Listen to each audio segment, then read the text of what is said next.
Bienvenidos a Poncho Morado Podcast, donde la cultura es una merienda compartida.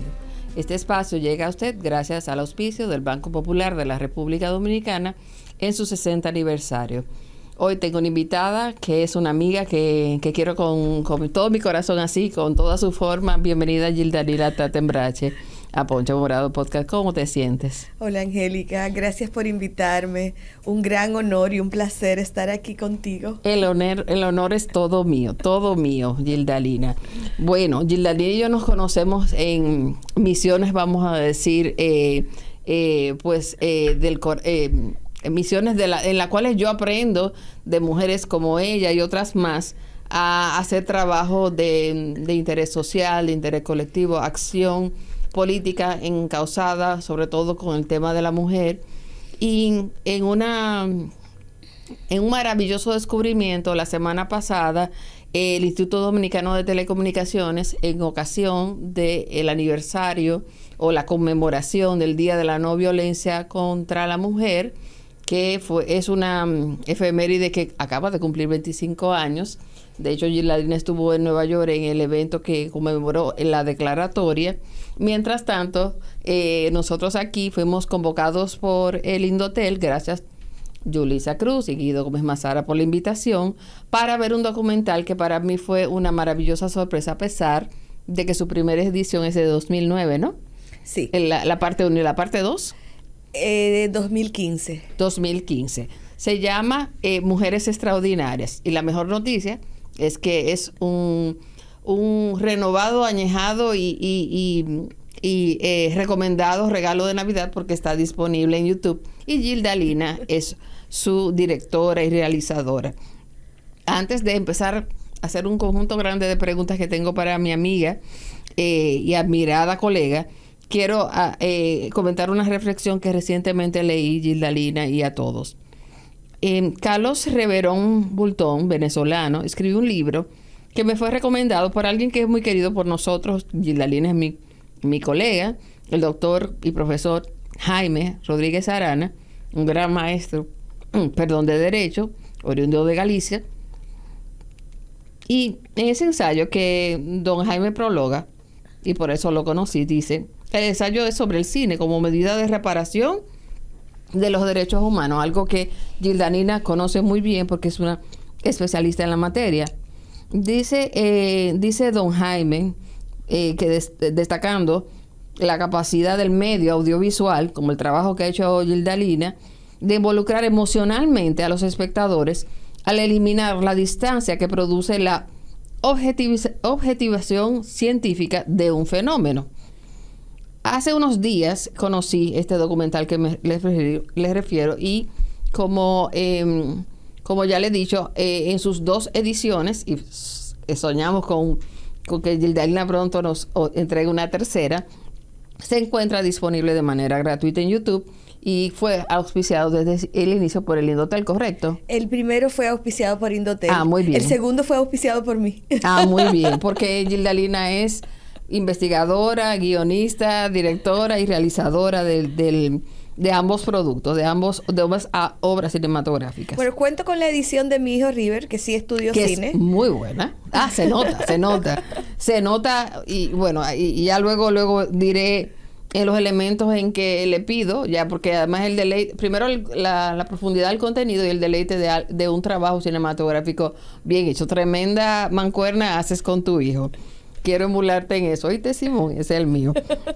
Las historias concretas de un grupo de mujeres dominicanas excepcionales, todas ellas. En mi caso, eliminó, y creo que del todo el que estaba sentado ahí, tanto aquellos que ya la habían visto, como también de personas como yo que se la estaban viendo por primera vez, y con la digna presencia, la honrosa presencia de algunas de las protagonistas que sobreviven, o sus parientes sus parientes. Pues esa tarde en el Centro Cultural del Indotel, para mí se eliminaron todas las distancias temporales y materiales que me separan de esas damas, porque muchas de ellas yo no las conocí o no son contemporáneas conmigo. Otras tuve la fortuna de conocerlas. Y Gildalina y su equipo hicieron de ese relato un trabajo que, como bien explica el profesor Arana, respecto de la obra de Reverón Poulton, le da esa dimensión, esa capacidad al trabajo audiovisual. Aquí hemos tratado, Gildalina, de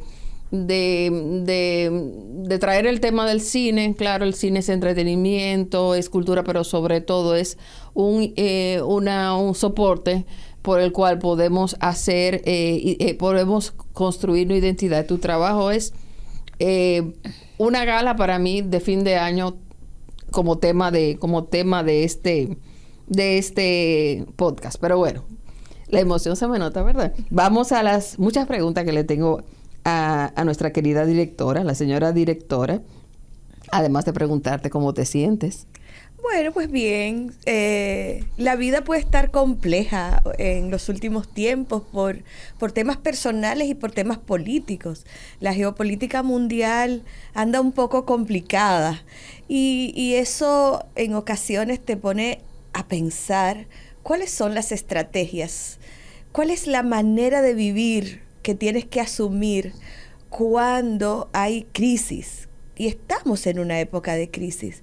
Pero a partir de eso, yo creo que lo que cuentan las mujeres, de mujeres extraordinarias, valga la redundancia, es una manera de entender que eso es parte de la existencia y que definitivamente va a depender de cómo tú lo asumas, cómo tú decidas vivirlo.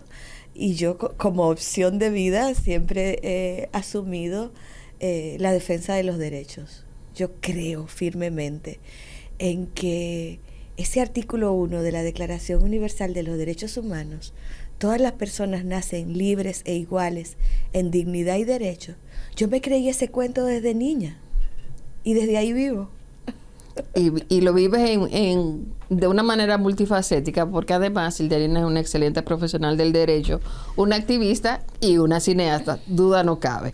Entonces, Gildalina, yo me permití, adelante nuestra querida Laura con la cortesía de agua y cafecito, yo me permití organizar algunas preguntas por una especie de orden temático. Gracias, empezando por un aspecto en tu documental que es de una ternura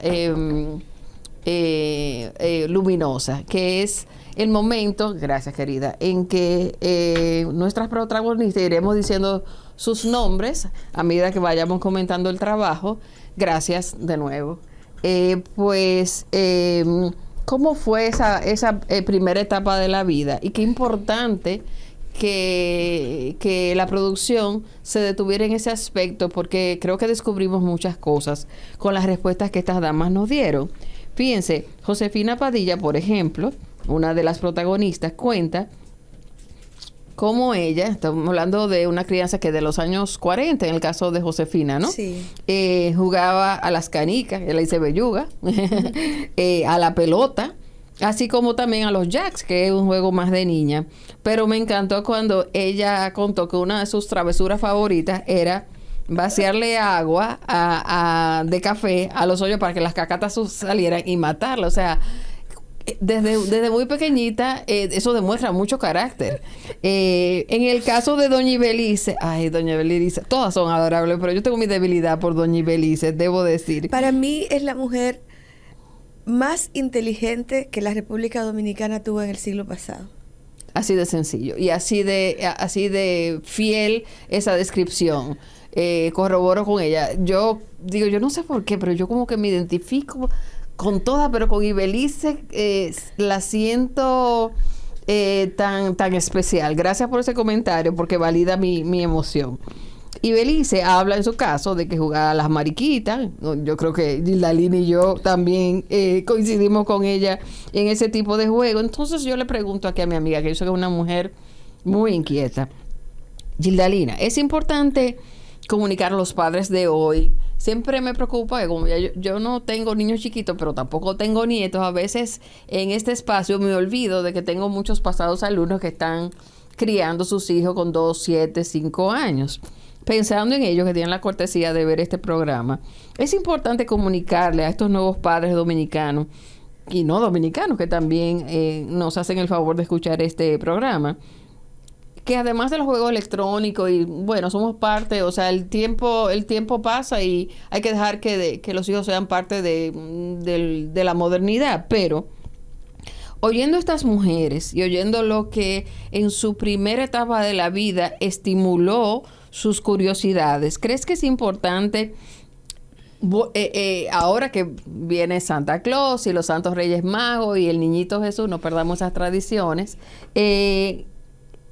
estimular juegos que involucren la terapia ocupacional, o sea, el movimiento de las manos, el cortar, el pegar, el acechar una cacata, como también la motora gruesa, tal y como estas damas, todas mujeres exquisitas, pero que en sus niñas, en su niñez, varias de ellas comentaban sobre esos juegos infantiles. También Dede Mirabal también hace relatos muy tiernos sobre los primeros años junto a sus hermanitas. Mira, la verdad es que encontrarte con niños y niñas que no saben recortar ahora, en la actualidad, no saben recortar, a mí me sorprende mucho, porque nosotras que recortábamos tanto las mariquitas, que son las muñequitas de papel, porque hay gente ahora que ni siquiera sabe qué son las mariquitas, nos podemos dar cuenta cómo eso nos hizo bien en la gestión motora de nuestras manos, de la coordinación, de entender cuál es el límite que tú tienes al momento de trazar. Y que ahora se piense que solamente con los juegos electrónicos, o que la mayoría del tiempo los niños y las niñas dedicados a los juegos electrónicos pueden adquirir la maravilla del descubrimiento del paisaje, del espacio, de la coordinación motora, a mí me preocupa muchísimo, porque sinceramente no se sabe lo que va a pasar. Y tú te pones a leer artículos de los países desarrollados y todos hablan de que han vuelto a recuperar el subirse a la mata, el jugar en el patio, el correr en el jardín, el hacer actividades de grupo. La coordinación logística que da el juego de grupo, el juego en comunidad, no te la da estar tú solo frente a una pantalla. Yo tengo sobrinos nietos, no tengo nietos, pero tengo sobrinos nietos y sobrinas nietas. Y a mí me entristece ver cómo tú estás en el patio y le dices, ven, vamos a mirar. El patio te dice, tía, yo estoy aquí. Y están pegados a los celulares y a las iPads. Y no es que no jueguen con eso, porque no es negar la realidad nueva que nos da toda esa tecnología.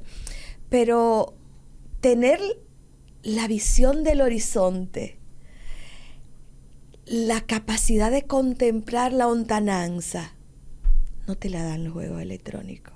Fíjense mucho en esa respuesta cuando, recuerden este comentario que hace Gileina cuando vean el documental y cuando cada una de estas damas recuerde, y la ternura con que lo cuentan, cómo eran esos juegos y cómo impactó, por ejemplo, en el caso de Doña Mary, que la vida de Doña Mary Pérez de Marrancini la llevó a hacer una importante obra de asistencia social, que es el Centro de Rehabilitación. Ella fue encontrando esas capacidades con lo que desde muy temprana edad, a pesar de no tener una formación, por ejemplo, en medicina o en algún tema de salud, pero tenía la inquietud y fue encontrándolo. Ya después hablaremos de cuando ella llega a la edad, digamos, universitaria. Y ella misma y otras más mencionan varias veces en el documental, varias de ellas mencionan la tradición o el misterio de los Santos Reyes Magos. Qué importante es el recuerdo que ellas tienen ya como mujeres adultas de esa primera ilusión, que por favor no perdamos la ilusión, la tradición de los Santos Reyes Magos, ese misterio, voy a buscar ¿cómo se llama? Lo que uno le dejaba. La hierbita y todo eso. Y eso está ahí en lo más profundo de su subconsciente. Al momento de que los realizadores le hacen la pregunta, vale mucho la pena ver la respuesta quedan. ¿Te acuerdas sobre todo lo que decía doña Mary sobre la ilusión? Y creo que también Dede lo mencionó. Sí, yo recuerdo una vez una conversación con mis hijos a partir de la construcción del documental, que decían, pero es que también eso es decirle mentiras. Y yo le decía, no, porque la construcción de la ilusión no es mentira. Es que puedan comprender que existen diferentes dimensiones del mundo y que un mundo se construye en la ilusión. Por eso yo insisto mucho en eso de la capacidad de observar la lontananza, porque es que cuando nosotros que vivimos en una isla, cuando tú estás frente al mar y tienes la posibilidad de expandir tu mundo, tú no estás expandiendo tu mundo concreto y real, pero tú estás expandiendo la posibilidad de construir pensamiento. Exactamente. Y no podemos, sin restarle ningún mérito a quien haya salido de la situación que haya salido y se haya hecho exitoso desde la perspectiva económica, no podemos pensar que el éxito puede radicar en un pensamiento que se construye con 150 palabras como mucho. Definitivamente. Terminando con el tema de la primera etapa de la vida, de los años, de esos años dorados de la niñez, varias de las entrevistadas destacan la lectura como parte de su formación. Por ejemplo, Josefina Padilla habla de que eso fue una inquietud desde sus primeros años. Magali Pineda, la propia Ibelice Prats, que ya mencionamos, por ejemplo. Y sobre eso te pregunto, Gilda, ¿la lectura fomenta el pensamiento crítico? La lectura fomenta el pensamiento crítico, obviamente. Es la mejor manera de tú construir tus propios criterios, es a partir de poder conocer y de viajar, como te permite la lectura viajar por el mundo, los criterios y las formas de razonamiento de otras múltiples personas. Uh-huh. Entonces, evidentemente construye pensamiento crítico. Pero es más de ahí. Es construye más, por supuesto. Vida. Construye te vida. Permite la posibilidad de crear, de imaginar, de sentir más allá de lo tangible. Uh-huh. Yo, por ejemplo, no puedo concebir la vida sin leer. No puedo concebir la vida sin el libro, sea físico, sea electrónico. Claro, posiblemente por un tema generacional, sigo prefiriendo pasar el papel y el olor del libro de papel. Pero también hay que leer libros electrónicos, que es de la única manera que uno lo consigue. Y hay personas que ya por su edad no crearon ese vínculo con el libro de papel y está bien. Pero el tema es que sin lectura la reflexión es muy mínima. No hay manera de expandir la reflexión y de expandir los criterios sobre los cuales tú construyes tu visión de la vida sin leer. Y yo sé que tanto tú como yo somos pues, amantes del cine. De hecho, uno de los ejes principales de este espacio es el arte cinematográfico. Pero terminando este año, si yo no lo sabía, quedo más convencida que para hacer cine o para apreciar y disfrutar el cine, la base es la literatura, y aun cuando a usted ni le interese el cine, por favor nunca se desinterese de la literatura, porque las posibilidades que da esa de las bellas artes, una de las primarias, no la sustituyen estos formatos que son más industriales, porque el cine ya es un trabajo, digamos, de corte industrial, mientras que la literatura es un empeño que puso un autor por el cual gente, por ejemplo, vuelvo al ejemplo de doña Ibelice, porque doña Ibelice en su niñez fue una niña con temas de salud. Entonces aquí le pido a los padres que tienen niños con temas de salud o con alguna discapacidad, poner especial atención al testimonio de doña Ibelice en ese pasaje del trabajo de Gildarina, del documental, donde ella cuenta que sufría, creo que era de asma, ¿no? Sí. Y cómo la tenía súper sobreprotegida. De hecho, ya llegó tarde a a la escuela formal y tuvo que ser instruida en la casa precisamente para cuidarle su salud.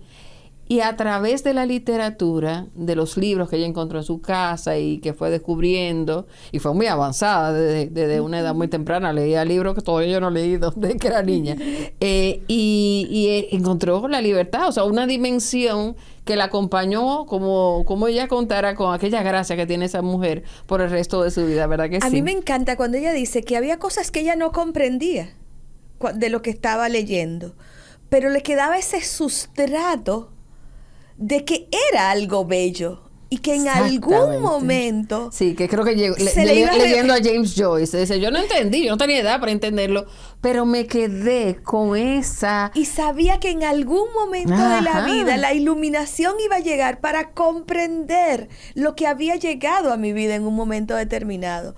Y a mí me pasó algo parecido leyendo a los rusos traducidos al español, pero cuando leíamos Taras Bulba, cuando leíamos La Madre, cuando leíamos todos esos libros de los rusos, muy niña y en un pueblito minúsculo como yo soy, porque yo soy de Salcedo, que es un pueblito que todavía sigue siendo pequeño, imagínense tantos años atrás,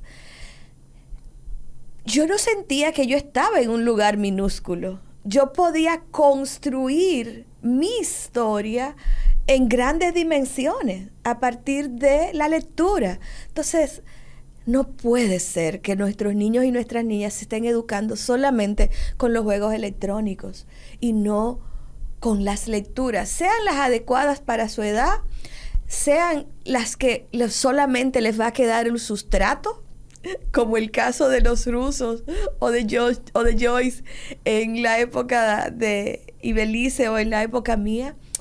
Les va a ampliar su capacidad de observación, su capacidad de aprehensión y la posibilidad de construir su yo soy de una manera muchísimo menos limitada que lo que puede ser el pensamiento de solamente socializarse con la palabra de la cotidianidad. Sí, es un recurso que necesitamos regalarnos y regalarle a nuestros hijos y a nuestros nietos, y eso es un regalo para toda la vida. Si no le convencen las palabras mías y de Larina, estoy seguro que la de doña Ibelice en el documental le convencerán definitivamente. Pasemos al tema de la educación, Gilda.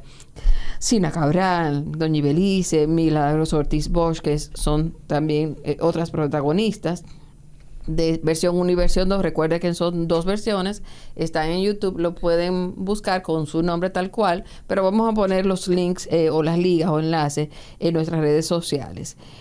Bueno, entre otras fueron esas que mencioné y otras más, brillantes alumnas. De hecho, Sinita fue compañera mía en el Colegio Santo Domingo, yo le llevaba 1 año, y Sinita era igual de brillante que su mamá. Un beso para mi amiga.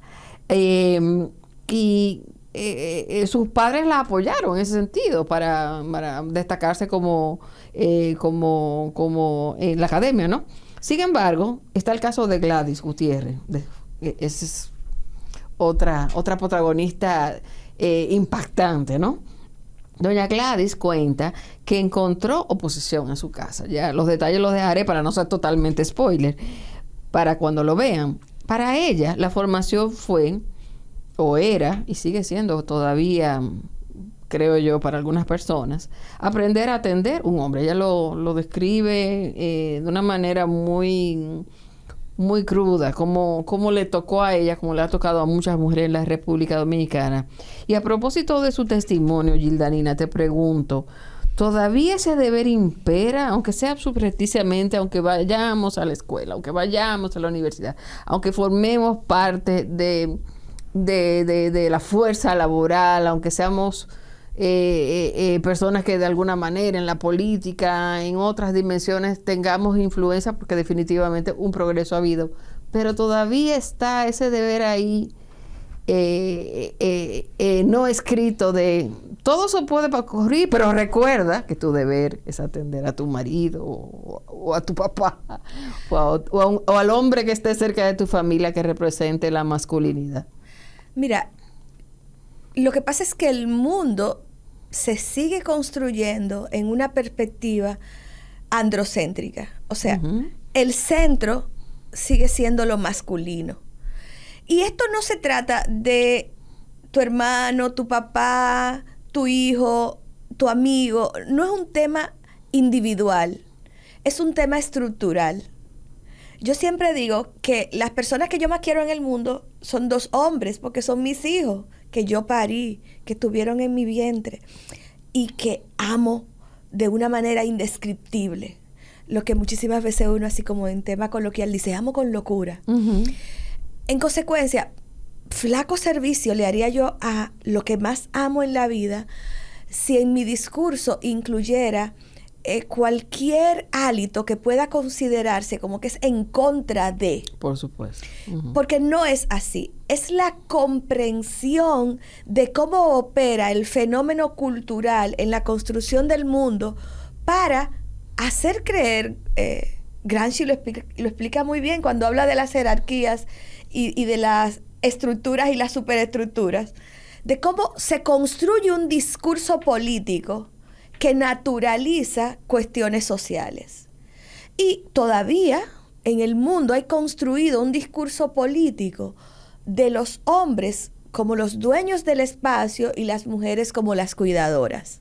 Entonces, claro, pasó la mayor revolución que pasó en el siglo pasado, que fue la revolución de las mujeres, que salimos al espacio público, estudiamos, trabajamos, conseguimos el derecho al voto. No se nos puede olvidar que el derecho al voto en las mujeres es un tema a partir de 1940 y por una lucha encarnada y difícil, no algo fácil.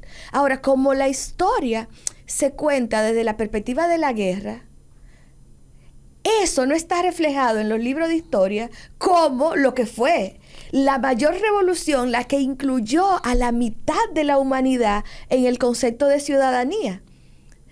Y cuando te inscribe y te incluye en el concepto de ciudadanía, te da derechos que solamente tienen las personas que son ciudadanas. Y tu trabajo, Gilarina, tiene ese sello y por eso estoy tan emocionada.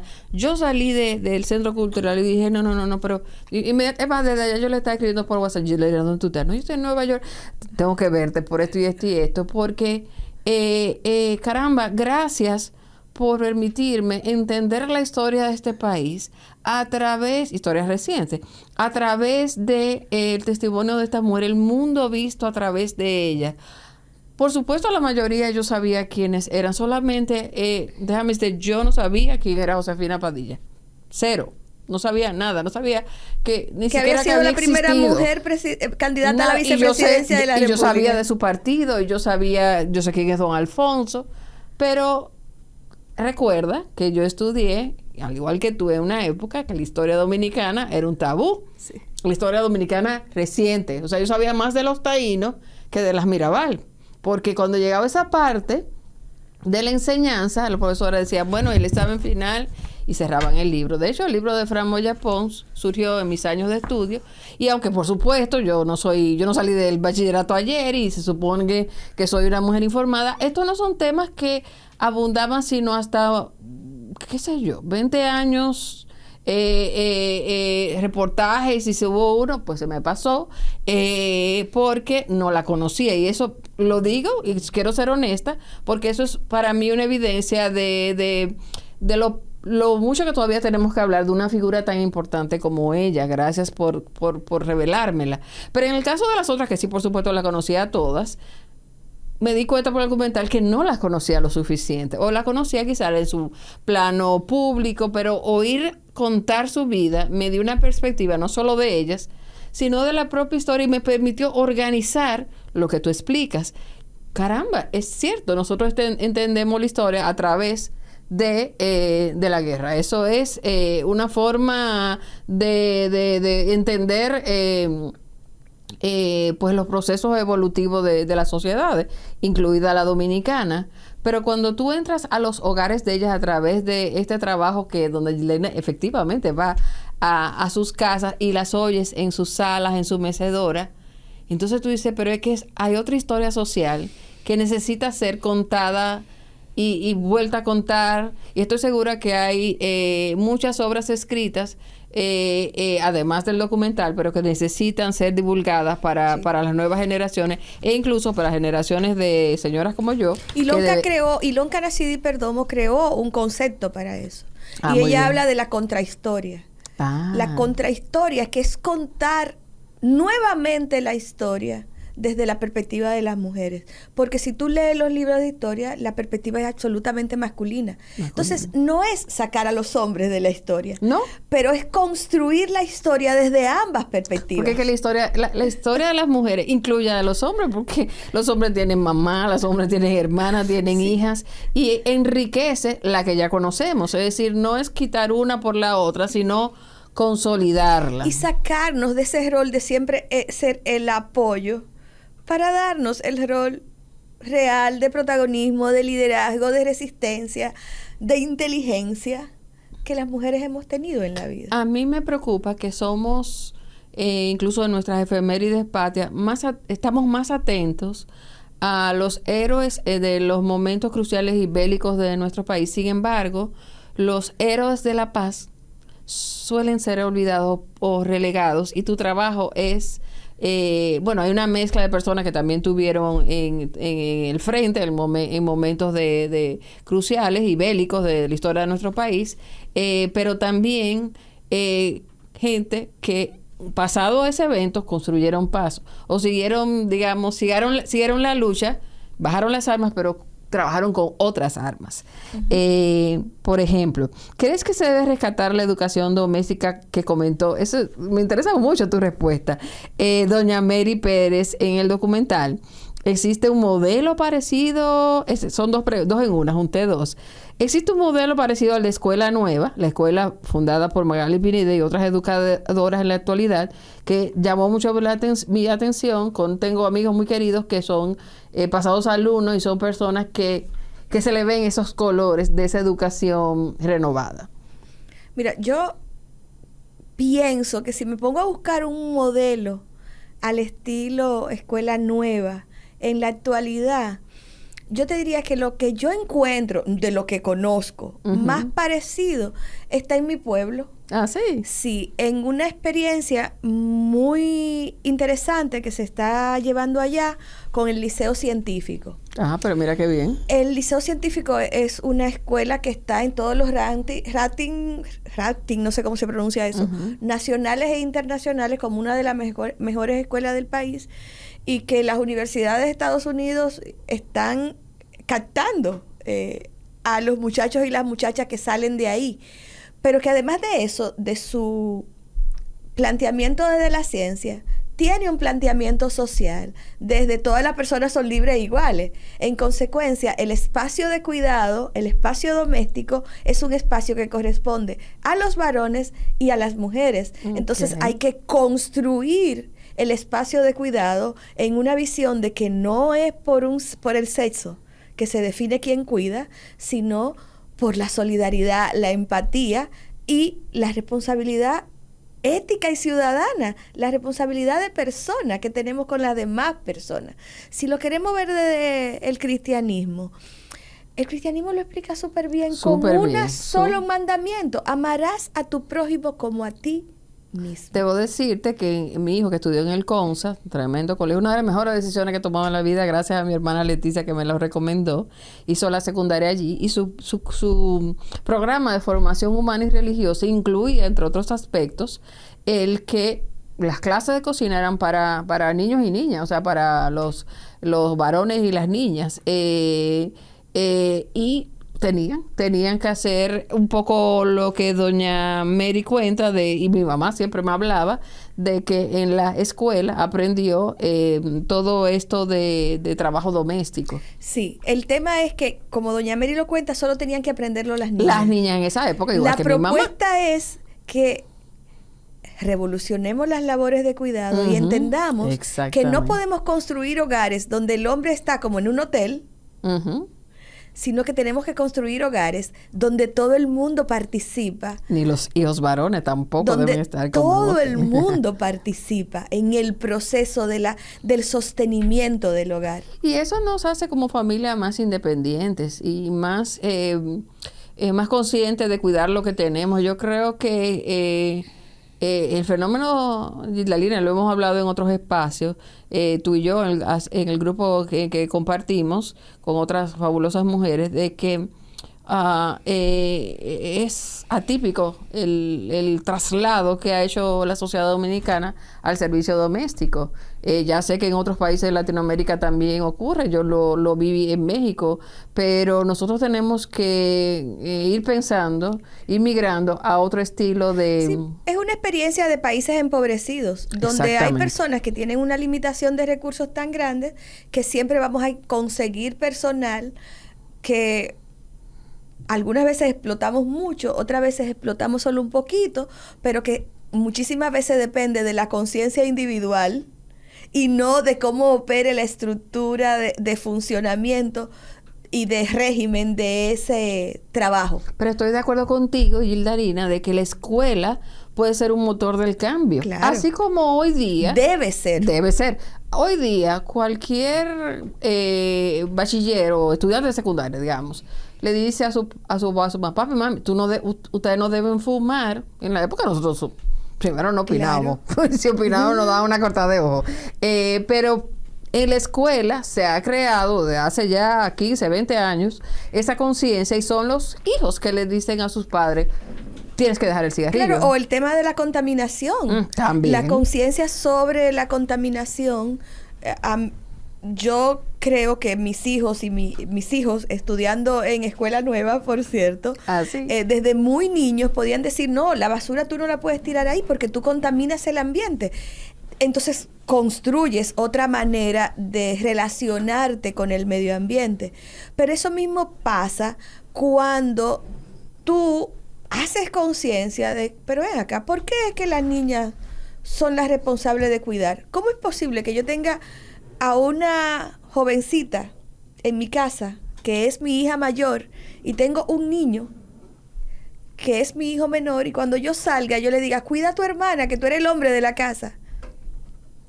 Seguimos reproduciendo esos valores de que el hombre es quien tiene el rol de garantizar la seguridad y las mujeres son las que tenemos el rol de garantizar el cuidado. Cuando todo el mundo tiene la necesidad y la posibilidad de intervenir en la seguridad y todo el mundo tiene la necesidad y la responsabilidad de intervenir en el cuidado. Entonces, es otra lógica de pensamiento, otra lógica de razonamiento, pero es la lógica que las mujeres estamos diciendo desde hace más de 50 años y que parecería que como deconstruye privilegios, porque al final deconstruye el poder de decisión. Acuérdate que nuestros códigos civiles establecían que el hombre era el administrador de los bienes de la comunidad. Oh, sí, hasta los solamente 80, por el hecho de ser varón, tenía a su cargo la administración de los bienes de la comunidad y podía incluso dejar a sus familias en la más horrenda miseria, porque podía disponer de los bienes de manera autónoma, absoluta y en solitario. Y este documental tiene a las protagonistas, a las mujeres que nos dieron estas importantes reformas legales que ahora las tomamos por sentado. Y eso fue hace poquito. Llegaremos ahí. Gilda, doña Ibeliza resalta la composición, algo que me fascinó.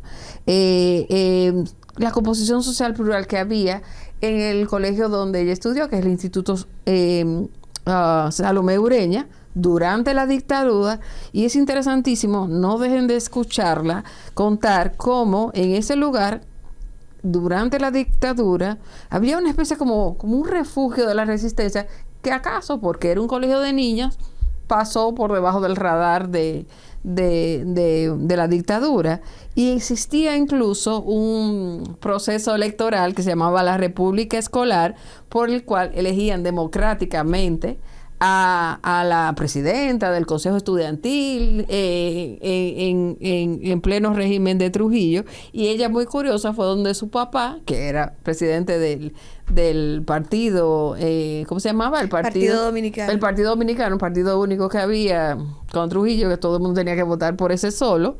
Y le preguntó, pero ¿por qué en el país no existe un sistema como lo que yo estoy vivo en mi escuela? Y por cierto, no, naturalmente doña Belisa llegó a ser presidente. La pregunta para ti es, algo me llamó la atención del comentario de doña Belisa en particular, y es que ella en el Instituto Salomé Ureña compartía con personas de diferentes clases sociales. Eso, en el caso mío y de mucha gente, no solamente de mi hijo, eso vino a ocurrir en la etapa universitaria, porque normalmente, como cada quien va a colegio privado, pues cada quien termina con unos compañeros que son más que bien homogéneos en términos de clases sociales. Si es de clase media, si es un colegio quizás de clase alta. Y me pregunto, perdemos, Gildarina, cohesión social por no tener liceos que sean opción educativa para personas de diferentes clases sociales, y no solamente acuden a los liceos los que no pueden pagar un colegio privado. Es una oportunidad que quizá tuvimos hasta la época de doña Ibelice. Mi mamá estudió en liceo, seguramente tus padres también, y uno conoce por la historia cómo en esas primeras escuelas otosianas se construía una república. Sí, el deterioro de la educación pública definitivamente segrega. El deterioro de la educación pública segrega porque evidentemente si está deteriorado el servicio de educación pública y tú tienes posibilidades, te vas a ir a un servicio de educación privado. Entonces, definitivamente segrega. Eso, por ejemplo, y vuelvo a poner a mi pueblo, eso es lo que pasa en el Liceo Científico. Okay. Es una escuela de tan alto nivel, aunque es una escuela pública, que entonces construye cohesión social, porque independientemente del nivel de recursos de las familias, es una aspiración estar en el Liceo Científico. Yo lo único que le podría criticar es que definitivamente es de élite, no entra todo el mundo porque tienen que pasar unos exámenes rigurosos y tal. Yo creo que ese modelo debería ser un modelo en el que quepan todos los niños y las niñas, no solamente los que tienen un mejor coeficiente intelectual, porque en el aula se construye país, en el aula se construye futuro. Las empatías florecen solita. Sí, es tu amiguito. Sí, y se construyen lazos permanentes y profundos de solidaridad y de amistad.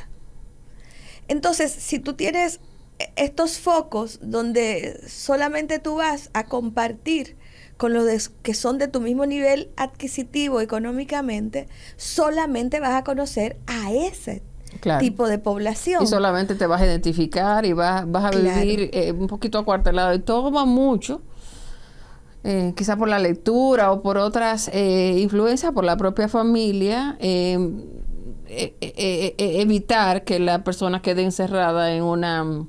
pues ahí como en una jaulita de cristal. Sí, por eso en República Dominicana la movilidad social es como un tema tan evidente. Ajá. Porque yo creo que la movilidad social honesta no es tan fácil en el país. Fácil. La movilidad, e insisto en lo de honesto porque sabemos que ha habido muchísima movilidad económica, que no necesariamente es movilidad social, que ha habido muchísima movilidad económica que viene de llevarse los fondos públicos o de estar en negocios ilícitos. Entonces esa no me interesa para nada. O sea, pero la movilidad social por temas de intelectualidad, de compromiso social, de ascenso lento pero respetuoso, no necesariamente es tan fácil en el país.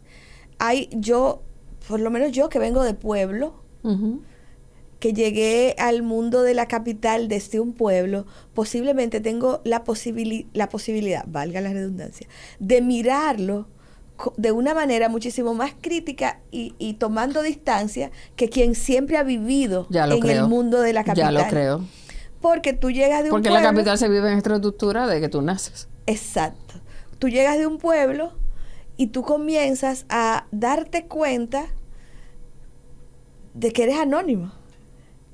Que cuando llegas eres absolutamente anónimo. Hicimos un programa aquí con unos pasados alumnos míos, uno de ellos, Daniela Gramonte, que es oriundo de Romané, lo explica, una persona de una generación distinta a la nuestra, como en su tiempo, que fue hace poquito, porque fue mi alumno, él sintió exactamente eso que tú dices. Sí, entonces nosotros vivimos bromeando en el pueblo con esas cosas de ser la nieta de Román Brache, cuyo hospital del pueblo lleva su nombre, la hija de Jaime Tatén, primer senador después de la dictadura del pueblo, de Clara Brache, maestra destacada. Y tú como que vas por el mundo pensando, tengo un lugar, tengo un espacio, tengo una credibilidad que me la da mi espacio familiar, mi contexto de vida, el que declamaba, el que era buen estudiante. Y llegas a Santo Domingo a estudiar en la UAS, a tomar las guaguitas de Onatrate, a pensar cómo llamas al pueblo a decir que necesitas dinero, porque tú sabes la situación que hay en el pueblo. Y entonces te tienes que buscar un trabajo de recepcionista en cualquier lugar para tener algunos pesitos para la movilidad. Tú comienzas a ver la vida completamente diferente. Tú comienzas a situarte en las estructuras y a comprender, vuelvo a Gramsci, porque para mí, como él explica la estructura y la superestructura, es de una genialidad no superada todavía, a comprender dónde tú estás en esas estructuras y en esas superestructuras. ¿Y qué tú quieres hacer con ese lugar que comprendiste dónde estás? Y tomar decisiones. Wow, pero eso tengo casi yo te voy a tener que invitar de nuevo porque hablaba de eso con una querida amiga, Giovanna. Esa fue la conversación que tú y yo tuvimos, mi amiga Giovanna Vilorio, que tuvo una experiencia diferente a la tuya porque ella vino de vivir en el extranjero, porque papá médico, nació en los Estados Unidos, vino aquí, ella venía en la vacación a Tomayor, donde vivían los abuelos, hasta que llega a los 13 años por ahí, entonces ya se muda y encuentra esa lógica. Pues tú sabes que en Estados Unidos, en los suburbios, eso no existe. O no, por lo menos no. Es que lo de Santo Domingo es inédito, yo creo, que es muy particular. Digamos que es quizás menos evidente, porque existe. Existe, pero es más soft, a otros planos. Para decirlo incluso en inglés. Y decía yo, a mi amiga, que es como, usando la palabra de aquella película, como un Matrix, es como una matriz. Hay un diseño donde, lejos de tener la gente conciencia de clase media, yo soy clase media, y solamente como que la sentí cuando nos movilizamos con la Marcha Verde, o sea, por fin, estoy conociendo a mi clase políticamente hablando, lo que hay es un constante querer subir a la matriz para parecerse a la clase más alta y emular eso. Sí. Pero ese tema es casi de un episodio completo, pero te prometo que lo vamos a hacer. Bueno, Magali Pineda, bueno, si ya hablamos de escuela nueva, pero ella también trabajó hacia el final de su vida mucho en fomentar la concentración en la ciencia y tecnología entre las niñas, o sea, en la educación de niñas. ¿Sabes si ese proyecto se continúa? Creo que su hija Cira, un beso Cira, ha trabajado también con ese tema. El proyecto continúa de las chicas telemáticas, porque Magali hizo una investigación que yo creo que es vital y fundamental en este país, pero no se le ha dado la importancia que tiene, que es que hasta 4º grado no hay diferencia, y si la hay, es a favor de las niñas, en su aprehensión de las matemáticas. La prueba nacional es de 4º grado, el mismo tipo de calificación, en matemáticas, en todas las ciencias, que es a partir de 7º grado que comienza a ver la diferenciación. Y entonces, analizando por qué sociológicamente pasa eso, es que las niñas comienzan a escuchar, no, es que tú no eres buena para las matemáticas, tú no eres buena para la ciencia. Es. Y se lo dicen tanto que comienzan a creérselo. Todo entonces, un fenómeno. Un tema de socialización y construcción cultural que alejó a las niñas de las matemáticas y de la ciencia. Entonces es otra vez de construir y ratificar, no, por tú ser niña no significa que tú no eres buena en matemáticas y ciencia, tú puedes ser la mejor. Las científicas de la NASA lo demostraron, eran los que hacían los cálculos. Claro, y hay que decir, porque a veces se cree, no, doña Magali, la feminista, con esas ideas, señores, es una idea ostosiana. Eugenio María de Hostos tiene un libro que se llama, y más que un libro, un ensayo, un punto de vista sobre la educación científica de la mujer, y no solamente era algo que él decía o que él proponía, eso se llevó a práctica. Vayan al museo pequeñito, a la sala museo que hay en la UNPU y vean que donde están los objetos pertenecientes a la familia Enrique Ureña, que Salomé Ureña no solo escribía poemas, ahí está su microscopio, era una mujer de ciencia, eso se ve en el epistolario de la familia, o sea, su educación y la que ella le daba a sus alumnas era integral. Lo que pasa es que pienso yo que la dictadura cortó un poco, no mucho esto. Sí, pero no solamente un tema de la dictadura, es un tema de esa construcción social de la que hablamos antes, que te va poniendo límites, te va poniendo cortapisas, porque si tu rol es cuidar, claro, hay que ponerte los límites para que tú hagas tu rol. Aristóteles decía, a las mujeres para lo único que hay que educarlas es para el arte de ser bien mandadas. Gladys Gutiérrez una dice, porque tampoco hay la libertad hacia el arte, que ella quería ser artista y que cuando ella lo intentó, bueno, hasta una pela le dieron, porque eso no es tu rol, o sea que la limitación era hacia cualquier otra dimensión que no sea, como bien dice Gilda Lina, el cuidado. Pasemos al tema... ser la mala. O ser la mala, ser la mala, ese es otro gran tema. Vamos a hablar de la violencia contra la mujer, que es un tema que se aborda en el trabajo.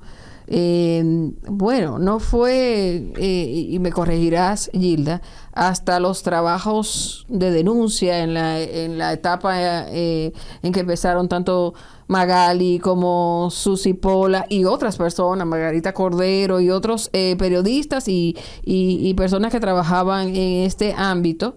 Digamos que eso fue, empezó a trabajar hasta finales de los 80, donde se empezaron a levantar y a visibilizar estas estadísticas que hoy yo creo que ya nadie tiene duda en nuestro país de que es una realidad y que esa realidad estaba ahí, simplemente no estaba siendo documentada por la prensa dominicana. Entonces empezaron los talleres, empezaron los sistemas de educación, de alertas.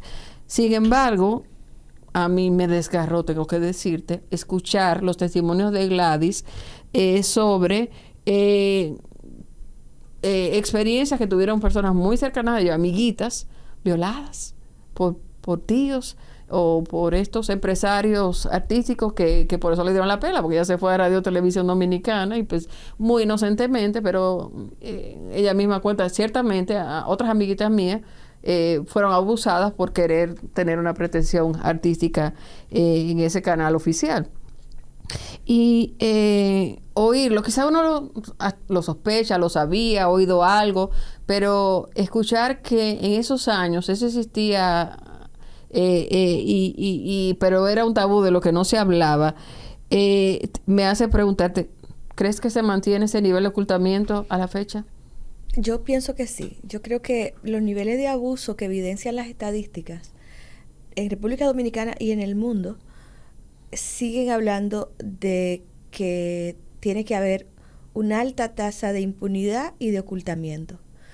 Por ejemplo, en la República Dominicana tenemos la tasa más alta de embarazo en adolescentes de toda la región de Latinoamérica. Y cuando tú buscas a las adolescentes embarazadas, además puedes constatar que la mayoría están embarazadas por abuso, o sea, que son hombres que le llevan más de 5 años, que pueden ser hasta 20 y más, quienes la han embarazado. O sea, no estamos hablando de que es un descubrimiento entre adolescentes y que un adolescente ha embarazado a otra adolescente, sino que es un tema circunscrito en el abuso. Y es un indicador definitivo de que el embarazo es la mejor prueba de que existe el abuso. Exacto. Y entonces, si tenemos que de 1000 partos, 77 son niñas y adolescentes, eso te habla de un panorama tétrico y espeluznante. Sí. Y te habla de cómo todavía sigue el silencio cómplice, porque no es que toda esa persona que han abusado de todas esas adolescentes se le ha seguido un proceso judicial para cumplir la ley, no para algo diferente a lo que dice la ley 136 de Código de Niños, Niñas y Adolescentes, o lo que dice el Código Penal vigente, a pesar de lo atrasado que es. Entonces, eso te habla de impunidad. Eso te habla de silencio, eso te habla de ocultamiento. Y en las familias, en ocasiones, lamentablemente, muchas ocasiones, las situaciones tétricas, todavía se piensa que si no se conversan, si no salen a la luz, es como si no existieran, como que desaparecen. Y lo que se le pide a la víctima es comprensión y silencio. Eso es terrible, pero si tú te pones a mirar el ejemplo de los países donde se descubrieron los abusos de religiosos en niños y niñas, y te das cuenta que ha sido años y años de abuso y de impunidad en un país donde no hay educación sexual en las escuelas, que es lo que te prepara para, en la medida en que vas creciendo, saber cuáles son tus partes privadas, qué es lo que tienes que proteger, cómo no tienes que aceptar que si te hacen algo con lo que tú no estás de acuerdo, que no te hace sentir bien, tú no tienes que quedarte callada o callado. Porque algunas veces absurdamente se dice, no, es que la educación sexual puede ser un estímulo para la iniciación temprana. Y es como risible, porque en un país donde la iniciación temprana es evidente en tanto embarazo en adolescentes, tendría que ser suficiente motivo para saber que es por falta de educación sexual, no por educación sexual. Es un tema meridiano para nuestro desarrollo. O sea, podemos hacer planes de estrategia nacional de desarrollo y hablar y que el turismo y que el nearshoring, pero si todavía tenemos esos problemas en la sociedad, podemos tener mucho desarrollo económico. Por cierto, que también esos desarrollos traen otros nuevos desafíos, porque el turismo trae a los países, y lo vimos en la novela que comentamos de Aurora Arias, que estuvo por aquí. Aurora hizo una novela, Gilda, te la recomiendo, donde ella, a través de un personaje que es un italiano que viene a vivir a República Dominicana, ese personaje va haciendo un recorrido por los diferentes estratos sociales y pueblos de nuestro país, y una muestra de que el turismo tiene un efecto perverso, y es toda la delincuencia que viene con ella, y ella hizo un trabajo, además un trabajo creativo muy grande. Si no atendemos ese tema, las riquezas siempre serán insuficientes porque solo son materiales.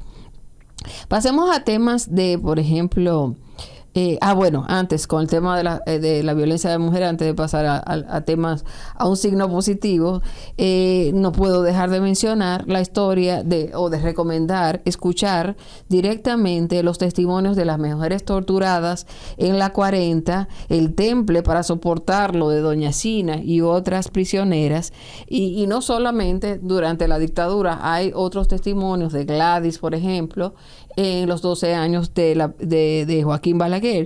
Gilda, ¿sigue siendo un tabú en la educación formal hablar de estos temas? Los libros de historia dominicana tratan, antes, ahí mismo se cerraba el libro.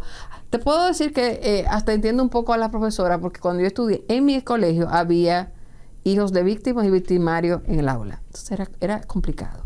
Pero los libros de texto dominicanos de hoy tratan el tema de una manera que un muchacho, una muchacha de 16, 17 años, que todavía es menor de edad, pero tiene que saber que existieron esas manifestaciones de violencia.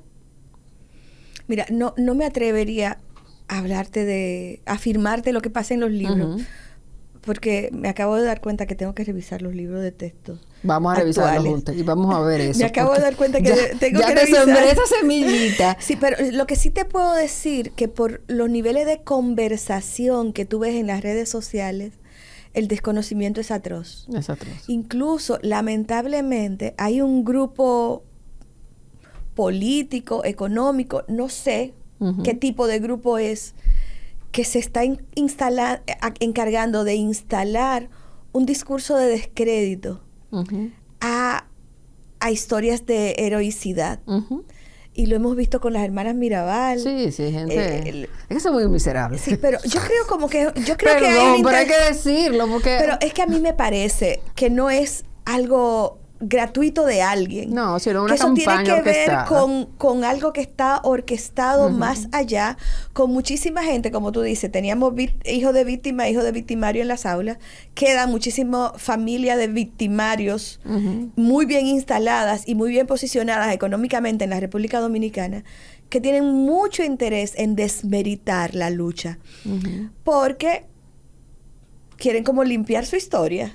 Sí, y construirse como y que en seres realidad, inmaculados. Gilda, ninguna persona nacida después del 61, vamos a decir así, tiene la culpa de los hechos de sus padres o de sus abuelos, pero no, el hecho de que no tengan la responsabilidad no significa que puedan borrar la historia. No, porque, una cosa es tener la culpa y otra cosa es asumir la responsabilidad con lo que ha sido mi familia. Y cómo yo voy a reivindicar para que eso que mi familia fue no lo siga haciendo. Claro. O apañar, esta es mi familia y lo que hizo mi familia está bien porque así es que funcionaba el mundo. Entonces, es desde donde tú te colocas, desde el apañamiento a hechos deleznables o desde asumir la responsabilidad de que pasaron esos hechos, como nosotros como familia, de que no tenemos culpa, pero como familia vamos a transmutar, a convertir nuestra familia en otra cosa, no a continuar el proceso. Y a cambiar los valores. El mejor ejemplo es la República Federal de Alemania. O sea, Alemania como país ha decidido dar otra imagen diferente a la que tenía ese mismo país, con esa misma gente o con los abuelos de esa misma gente de hoy durante la época del nazismo. O sea, sí se puede. Sí, pero... Digo, no es perfecto, vaya, pero hay un valor democrático que dirige ese país. Sí, y bueno, y la verdad es que por mucho tiempo incluso hubo como bastante límites a lo que políticamente era correcto. Ahora estamos en un momento donde los límites se han desdibujado y se han llegado líderes políticos que han instalado un discurso de agresividad y de desmérito de todo lo que no sea la materialidad, y se ha instalado el fenómeno Trump, el fenómeno Bolsonaro, el fenómeno Milei, de creer que la libertad de expresión implica poder decir todo lo que yo quiera decir, como si no hubiesen los límites, aunque sea falso, aunque sea los límites a la dignidad. Nadie tiene esa libertad. Exacto. Vamos a llegar a ese tema. Créeme que de hecho está muy ligado a la conclusión. Pero primero hablemos de amor, casamiento, soltería y divorcio. Algunas hablan del amor al conocer a sus futuros maridos. Hay mucho romanticismo, historia muy linda. Me encantó el romance de Narciso y Lulú, hermoso. Otras dicen que casi ni los conocían antes de unirse a ellos. O sea, sí ocurría y todavía yo creo que pasa un poquito eso. Pero sobre todo esos años había tanto control y chaperona y tú no puedes salir. Cuando llegaban las chicas a casarse, en algunas ocasiones se estaban casando con alguien que no conocían en verdad. Otras hablan de matrimonio como una imposición e incluso se sentían violadas por los esposos con que habían contraído matrimonio. Qué terrible eso. ¿Discutimos estos temas suficientemente, Gilda, en la sociedad? ¿O seguimos concentrados en la celebración de la boda, que quede bonita, pero a la hora de hablar del matrimonio propiamente, estamos agotando el tema? ¿Cómo podemos mejorar ese diálogo? Me interesa mucho, porque mi hija se va a casar el año que viene. Dame cualquier consejo que sea útil. Ay, mira, te voy a mandar una guía de noviazgo y prevención, detección de signos de violencia, que a mí me parece muy importante que las niñas, que los jóvenes y las jóvenes, hombres y mujeres tengan allí contacto con eso, porque no es un tema, me interesa mucho, no es un tema como de no construir solidaridad de pareja. Es un tema de hacerlo desde la solidaridad y juntos, incluso no desde la imposición. No, yo cojo tu folleto y lo llevo juntos a los futuros esposos, léanselos a los dos y a mis hijos también, porque incluso un hombre puede ser objeto de violencia en una relación de pareja. Identificar signos. Sí. De cómo operan esos signos que tienen que darte una señal para tomar medidas, que no necesariamente la separación. No. Porque quizás la persona lo está haciendo de manera no consciente, simplemente en la construcción de lo que ha sido su vida, que lo ha asumido como natural. Claro que y que cuando de manera consciente se da cuenta, tiene la posibilidad del cambio. Siempre a las personas hay que darle la posibilidad de reconstruir.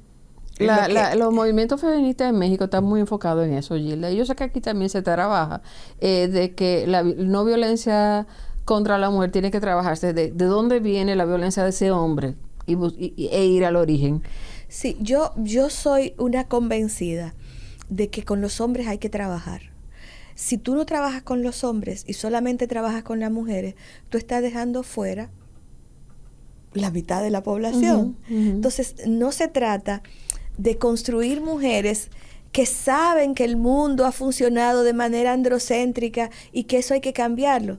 Es de construir humanidad que haga conciencia de eso y lo cambie.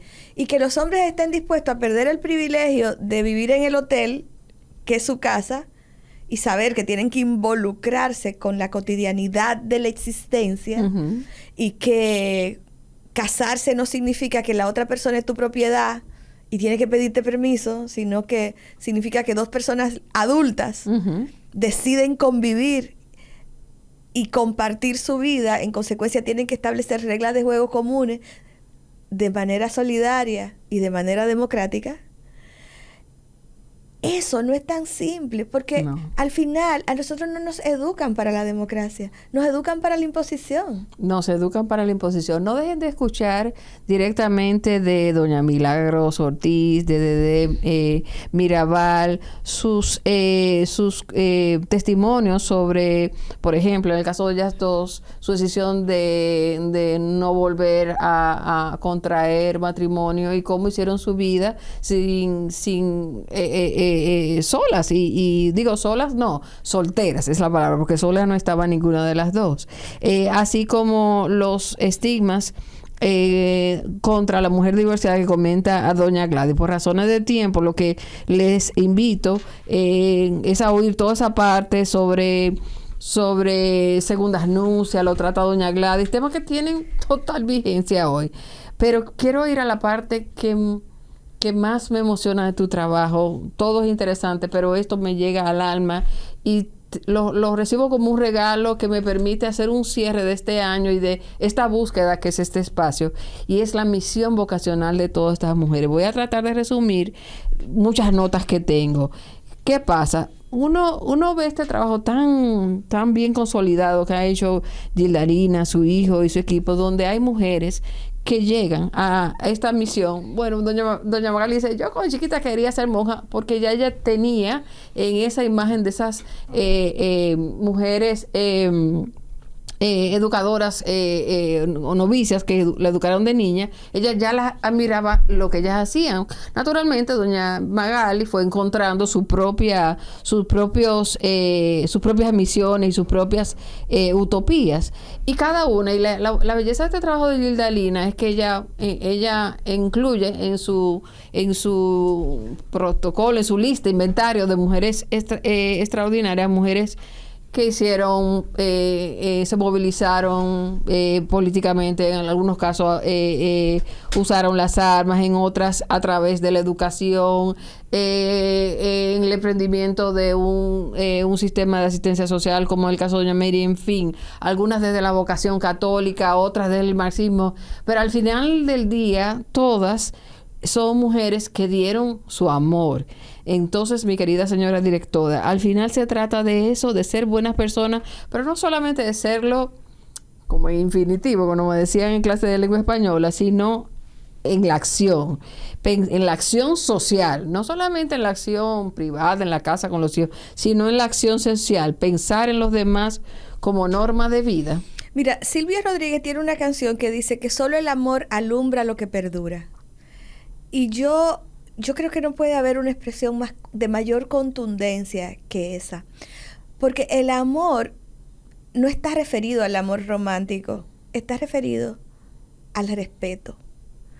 Está referido a reconocer la legitimidad que tú tienes como persona, que es la misma que yo tengo. Está referido a que de manera intencionada yo jamás te dañaría, porque yo te tengo en un lugar y en un sitial, y tengo a la humanidad en un lugar y en un sitial, que de manera intencionada yo no podría ser capaz de construir, de causar un daño. Entonces, ese amor es el del que hablan estas mujeres. Sí. De la construcción de un mundo donde el poder no sea el poder desde la perspectiva que vivimos el poder ahora, que es dinero, opresión y ser más importante que tú. No del poder hacer, que es otro poder, que es el poder que habla, que es del amor del que ellas hablan. Sí, y son muy elocuentes en sus hechos y en sus testimonios. Claro, si la humanidad operara desde aquí, desde donde estas mujeres lo han planteado, no tuviéramos en las condiciones de guerra que estamos ahora mismo, que este continente es el único que no está en guerra, y en este continente que es el único que no está en guerra, no tuviéramos los niveles de violencia tan altos que tenemos, que nos coloca con mayor índice de muerte que los continentes que están en guerra. Impresionante estadística. Entonces, o sea, sí, estamos en una guerra entonces, una guerra distinta, pero al fin y al cabo, una guerra. Entonces, hay una pregunta que siempre me hago. ¿Cuál es el sentido? ¿Cuál es el sentido de la vida desde la violencia, desde el abuso, desde la opresión, desde el subordinar a los demás? Eso me libera. Eso construye felicidad. Y la felicidad no es un constructo romántico, ni es un constructo de personas idealistas. La felicidad es un constructo de la geopolítica. La geopolítica dice en su definición que es la ciencia que estudia el funcionamiento del mundo para lograr que las personas sean felices. Entonces, no es porque Gildalina es idealista que está hablando de felicidad. La geopolítica habla de felicidad. Entonces, lo que tendríamos que cuestionar es si ese poder, desde la perspectiva de la opresión, está construyendo el mundo en el que queremos vivir, porque lo que dicen las alarmas es que estamos destruyendo el planeta. Así es. Gildalina, tú eres también una mujer extraordinaria. Y gracias por este extraordinario trabajo. Yo vuelvo a pedirle a todos que no dejen de verlo. Es un buen documento, o son dos en realidad, para la reflexión de fin de año, para las metas que nos ponemos, metas espirituales, metas emocionales, metas materiales incluso, pero sobre todo metas que involucren la contribución a la vida en sociedad. Voy a citar a nuestro querido profesor Jaime Rodríguez Arana para agradecerte tu presencia aquí, ese trabajo y la luz que me dio y que le va a dar a todo el que lo vea con esta frase que él dice y que me hizo pensar mucho en tu producción. En su caso lo dice sobre la obra de Reverón Butón, el libro que referí sobre cine y derechos humanos, que encaja perfectamente en este producto hecho por Gildenira y su equipo. ¿Cómo que se llama tu productora? Producción en 1961. Ah, sí, me encanta el nombre. Las humanidades facilitan esa aproximación crítica a la realidad social.